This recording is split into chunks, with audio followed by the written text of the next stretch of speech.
My sister-in-law used my kitchen as an excuse to spend time upstairs with my husband. I found the suspicious evidence under the bed under my bed while cleaning this morning, and I knew it wasn't mine. We've been trying for a baby for 2 years. Ryan and we've been trying for a baby, so I knew it wasn't ours.But his sister Jessica does. The pieces clicked together like a sick puzzle. All those times Jessica came over to borrow my kitchen for her catering business. How she always arrived when I was at work but stayed until I got home. The way Ryan would be showered and dressed too casually for a Tuesday afternoon. How my bed always looked slightly different when I came upstairs.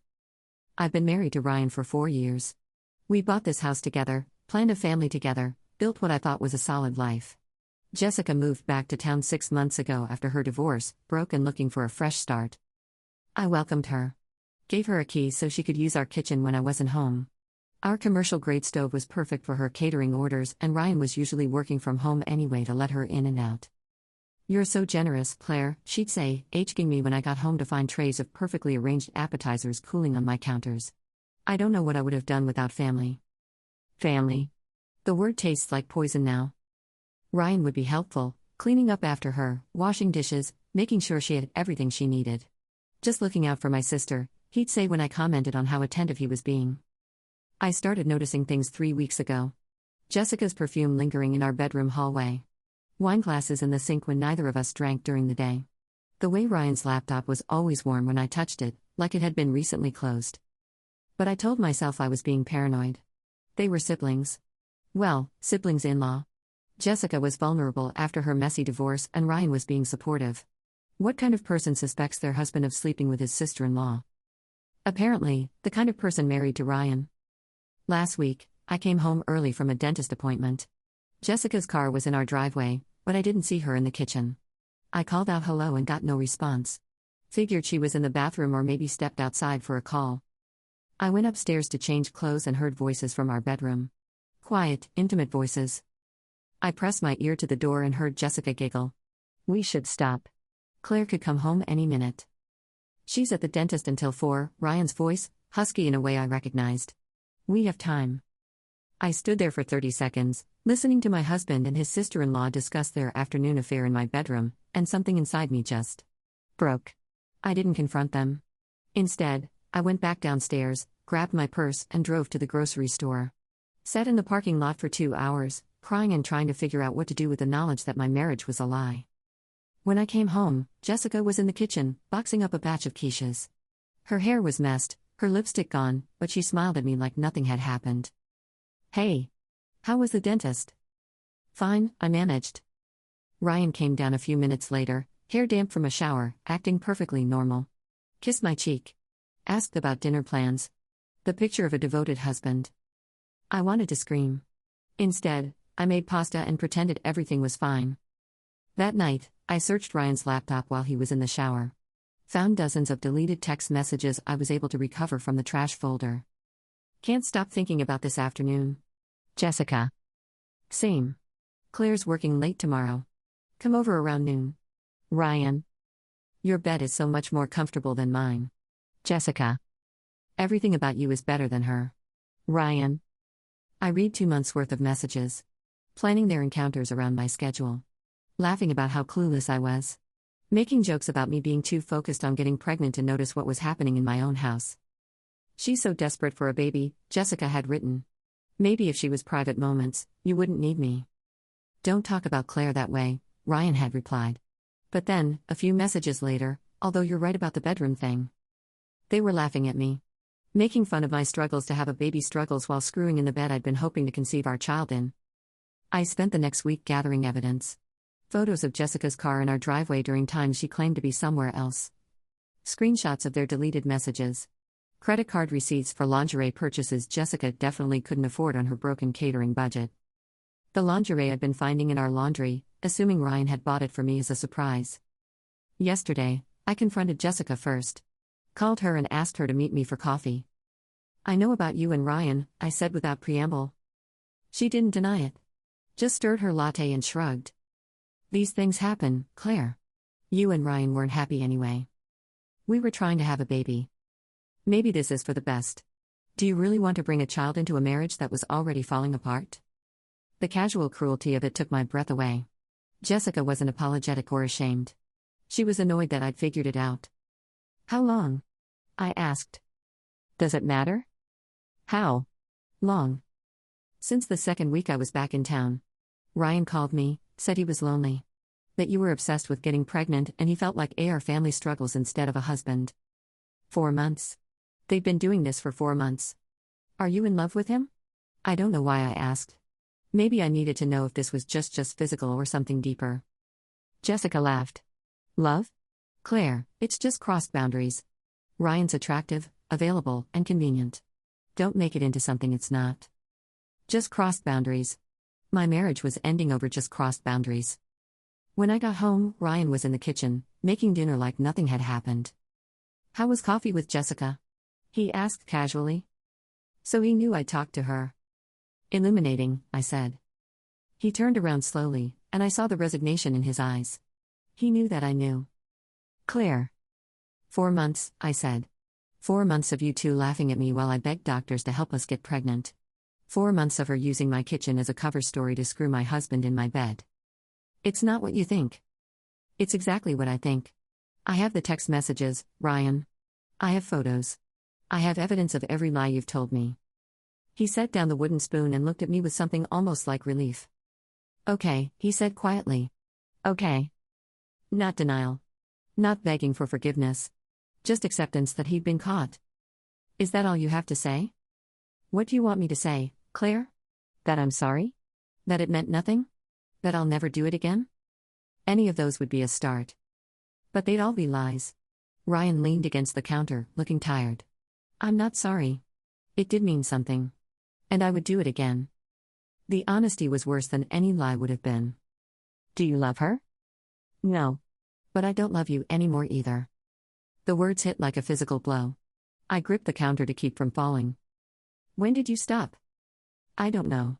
Somewhere between the failed treatments and the scheduled just physical and the way you cry every month when you get your failed attempts. You became obsessed with having a baby, and I became invisible. So you decided to cross a line your sister-in-law? I decided to cross a line someone who wanted me, not my sperm count. I stared at this stranger wearing my husband's face and realized our marriage had been over long before Jessica came to town. She'd just been the convenient excuse for Ryan to blow it up completely. I want you out, I said quietly. It's my house too. Then I'll leave. Claire, we can figure this out. We can go to counseling.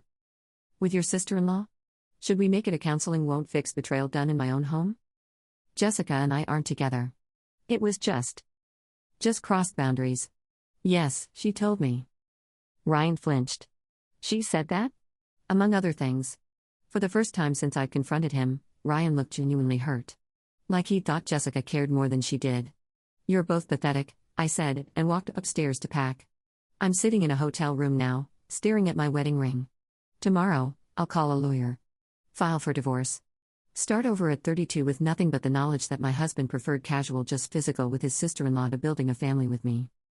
Jessica gets to keep using my kitchen. Ryan gets to keep the house we bought together. And I get to start over alone.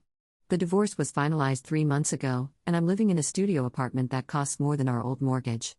Ryan kept the house, most of our furniture, and Jessica. Not romantically, she moved on to someone else within weeks of our separation, but as his devoted sister-in-law who helped him through his difficult divorce. My lawyer said I had a strong case for adultery, but Ryan's lawyer countered with claims that I was emotionally unavailable and obsessed with trying for a baby to the detriment of the marriage. They painted me as a woman who treated her husband like a breeding stud and drove him into the arms of someone who appreciated him as a person. The judge bought it. Split everything 50-50 despite the infidelity. Modern marriages are complex, he said. Assigning blame rarely serves anyone's interests. I got half of nothing and a fresh start I never wanted. Jessica's catering business took off. She still uses Ryan's kitchen, my old kitchen, and posts photos on social media of her beautiful workspace and supportive family. Ryan appears in the background of some shots, helping her carry trays or wash dishes. They're not together, but they're not apart either. They exist in this weird liminal space where they're closer than siblings should be but not quite lovers. At least, not publicly. My friends chose sides, and most chose Ryan. He seems happier now, they say. More relaxed. As if his happiness justifies destroying our marriage. Maybe you were trying too hard, my friend Sarah suggested over coffee last week. Men can feel pressured when women get baby crazy. Baby crazy. As if wanting a child with my husband after 4 years of marriage was some kind of mental illness. I stopped seeing Sarah after that. The failed treatments were the worst part. I'd already paid for the next round when everything fell apart. Had to cancel appointments, return medications, explain to my doctor why I no longer needed help conceiving. "I'm sorry it didn't work out," Dr. Peterson said gently. "But you're young. You'll find someone else who wants children as much as you do." Except I don't want someone else. I wanted Ryan. I wanted the family we'd planned together, the nursery we designed, the future we'd mapped out in detail. Now I'm 33 and starting over with a trying for a baby window that's slowly closing. Last month, I ran into Jessica at Target. She was buying cleaning supplies and looking perfectly put together in a way I never managed anymore. "Claire, how are you?" she asked, like we were old friends catching up. "Fine," I lied. "I heard you're doing well. Ryan mentioned you got a promotion." The fact that Ryan still talked about me to Jessica felt like another violation. I was supposed to be erased from their lives, not a topic of casual conversation. "Ryan's doing great too," Jessica continued, though I hadn't asked. "He's been dating a little. Nothing serious yet, but it's good to see him putting himself out there." The casual cruelty was breathtaking. She was telling me my ex-husband was dating while standing in the cleaning supplies aisle like it was normal sister-in-law behavior. "That's nice," I managed. "We should have coffee sometime. Clear the air." "I don't think that's a good idea." Jessica shrugged. "Your choice. But holding on to anger isn't healthy, Claire. What happened between Ryan and me wasn't personal." "Not personal." She destroyed my marriage for crossed boundaries that wasn't personal. I walked away without another word. 2 weeks ago, I drove past our old house. There was a moving truck in the driveway. Ryan was loading boxes while Jessica directed the movers. They were moving in together. Officially. The sight of them playing house in the home I'd helped choose, with the furniture I'd helped pick out, using the kitchen where I'd made hundreds of meals, broke something in me that hadn't healed yet. I pulled over and cried until my chest hurt. My therapist says I need to focus on building a new life instead of mourning the old one. "You can't heal while you're still picking at the wound," she tells me. But how do you stop picking at a wound that encompasses everything you thought your life was? I've been on dating apps for 2 months. Gone on exactly 3 dates. All disasters. Either guys who were obviously just looking for hookups, or guys who wanted to know why my marriage ended and then got weird when I told them about the affair. "Your husband's sister?" one guy repeated, looking disgusted. "That's messed up, man." Yeah. It was. The worst part isn't the loneliness or the financial stress or even the humiliation of everyone knowing why my marriage ended. The worst part is knowing that Jessica was right about one thing: Ryan and I weren't happy. We become roommates who shared a goal instead of lovers who shared a life. But instead of working on our problems, Ryan decided to blow everything up and blame me for the explosion. Yesterday was what would have been our 5th wedding anniversary. I spent it alone, eating takeout and wondering if I would have noticed the distance between us if I hadn't been so focused on getting pregnant. Probably not. Maybe I was baby crazy. Maybe I did treat Ryan like our family struggles instead of a husband. Maybe our marriage was already dying, and Jessica just delivered the final blow. But that doesn't make what they did okay. It doesn't justify the lies, the sneaking around, the way they used my own home as their private hotel. It doesn't excuse the fact that instead of talking to me about his feelings, Ryan chose to humiliate me in the most intimate way possible. I'm never going to be the woman who forgives and moves on. I'm never going to be grateful that they freed me from an unhappy marriage. I'm never going to thank Jessica for showing me who Ryan really was. Because the Ryan I married wouldn't have done this to me. The Ryan I fell in love with would have talked to me, gone to counseling, tried to save what we had. That Ryan was either a lie, or he died somewhere between I do and I want a divorce. Either way, I'm mourning a man who never really existed, and that's the cruelest part of all. Jessica won by taking something that was already broken and finishing the job. She gets to be the sister-in-law who helped Ryan through his divorce, not the homewrecker who caused it. And I get to be the bitter ex-wife who couldn't make her husband happy, not the woman whose marriage was destroyed by 2 selfish people who decided their desires mattered more than their family. The worst part isn't that they betrayed me. The worst part is that everyone believes their version of the story instead of mine.